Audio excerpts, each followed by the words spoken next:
सागर जिले के सायागढ़ में हर्षोल्लास से मनाया गया ईद मिलाद उन नबी यानी अल्लाह के प्यारे महबूब हजरत मोहम्मद मुस्तफ़ा सल्लल्लाहु ताला अलैहि वसल्लम का जन्मोत्सव। ईद मिलाद उन नबी इस्लामिक कैलेंडर के तीसरे माह रबी उल अव्वल की 12 तारीख को मनाया जाता है। सायागढ़ में बड़ी धूमधाम से मनाया गया अपने प्यारे नबी का जन्मोत्सव। इस अवसर पर सायागढ़ में जलसा निकाला गया जो नगर के मुख्य मार्गों से होता हुआ जामा मस्जिद पहुंचा। जलसे में अपने प्यारे नबी के दीवाने युवक डीजे की धुनों पर नाचते झूमते दिखे। सभी ने एक दूसरों को मिठाई खिलाकर एक दूसरे के गले लगकर आज खुशियां मनाई। मोहम्मद साहब ने पूरी कायनात को मोहब्बत से रहने की शिक्षा प्रदान की है। मोहम्मद साहब ने लोगों के जीवन को बेहतर बनाने के लिए जो उपदेश दिए हैं उनका उल्लेख हदीसों में है, जिसमें से कुछ का उल्लेख हम आज चैनल के माध्यम से आपके सामने कर रहे हैं। पैगंबर मोहम्मद साहब ने शिक्षा को अत्यधिक महत्व दिया है। एक प्रसिद्ध हदीस के अनुसार तालीम हर मुसलमान का फर्ज है।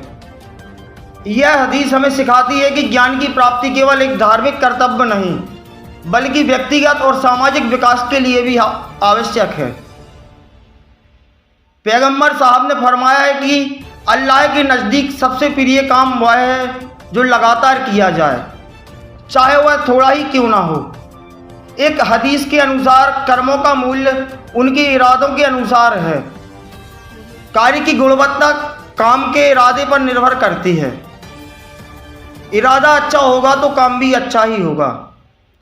मोहम्मद साहब ने फरमाया है कि सच्चा धन वह है जो अल्लाह की राह में खर्च किया जाए। धन संग्रह और उसके प्रबंधन में संयम और ईमानदारी दोनों आवश्यक हैं। संपत्ति का महत्व उसके संग्रह में नहीं बल्कि उसके वितरण और परोपकार में है। धन का उपयोग समाज की भलाई में करना चाहिए। मोहम्मद साहब ने यह भी फरमाया है कि जो दूसरों के लिए अच्छा करता है वह अल्लाह का सबसे प्रिय है। एक हदीस में उन्होंने कहा है कि दान देने से अल्लाह की नाराज़गी दूर होती है। हमें अपनी संपत्ति और समय का उपयोग दूसरों की भलाई के लिए करना चाहिए। मोहम्मद साहब ने फरमाया है कि सबसे अच्छा इंसान वह है जो दूसरों के लिए सबसे अधिक लाभदायक हो। हमें दूसरों की मदद करने में अग्रणी होना चाहिए। हमारे कार्यों का उद्देश्य मानवता का उत्थान होना चाहिए ताकि हम एक बेहतर समाज का निर्माण कर सकें। हजरत साहब ने फरमाया है कि मैं केवल अच्छे आचरण को पूरा करने के लिए ही भेजा गया हूँ। हमारी हर गतिविधि का आधार अच्छा आचरण होना चाहिए।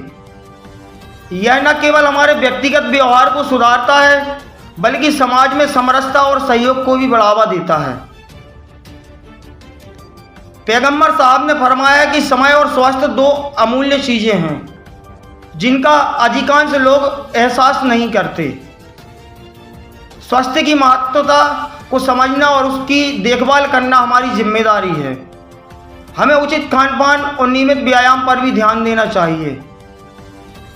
पैगंबर साहब फरमाते हैं कि यदि तुम वह स्थान देखो जहां तुम ताजगी और पानी देखो तो वहां जाया करो। यदि प्रलय का दिन आ गया और किसी के हाथ में पौधा हो तो उसे लगा दे। हदीस हमें प्राकृतिक संसाधनों के महत्व और उनके संरक्षण के प्रति जागरूक करती है। मोहम्मद साहब ने फरमाया है कि सच्ची खुशी धन में नहीं बल्कि संतोष में है। आंतरिक संतोष रखना जीवन की सच्ची खुशी है। इच्छाओं को संतुलित करना आना चाहिए ताकि मानसिक व भावनात्मक रूप से खुश रह सकें। तो ये कुछ अच्छी शिक्षाएं थी जो हजरत साहब ने समाज को प्रदान की हैं और हमने अपने चैनल के माध्यम से आप तक पहुंचाने का प्रयास किया है। अब हमारा कर्तव्य है कि हजरत मोहम्मद साहब की दी हुई शिक्षा को आत्मसात करते हुए एक भयमुक्त और शिक्षित समाज का निर्माण करें। नितिन जैन, डिजिटल भारत न्यूज़ की स्पेशल रिपोर्ट के साथ।